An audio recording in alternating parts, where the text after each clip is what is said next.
Ganyan siya mga boss. Pagka ito. Yan, alabas lang yan. Tapos mawawala. Pag ginamitan ko ng power supply, pag in-injectan, wala siyang reading dito. Hindi siya pumapalo yung current. Pero sa schematic 0.6. Pero pag dito, yan.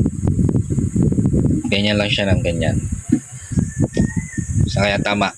Ito mga boss, bali nagawa ko na siya. Yung kanina na 0.6 lang sa schematic, nagawa na, okay na siya ngayon. Bali ang ginawa ko sa kanya, so tinrace ko yung supply ng charging dito sa flex na to, kung saan yung positive, tapos ginamper ko siya dito papunta sa pinakang motherboard niya. So ito, kung mapapansin nyo, meron akong kinabit na jumper wire. Yan. Kung kanina 0.6 lang sa schematic natin, ngayon ay check natin kung ilan.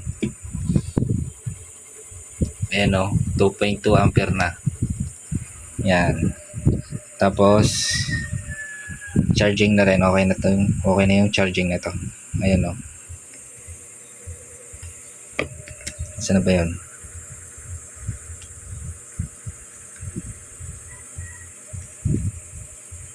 Yun, charging na siya. Yan, so yan, bali hineno ko lang kung ano yung ginawa ko dito sa unit. So ginamperan ko lang yung supply ng charging dito sa motherboard. Although meron siya dito na 5 volts, may nasusukat din ako ditong 5 volts. So di ko alam kung anong connect nun, kasi after kong ma-jumper, nag-okay yung unit. So hindi ko alam kung anong possible problem, kung ano nangyari doon. Basta yun ang nakita kong sira. So okay, so hanggang dito lang.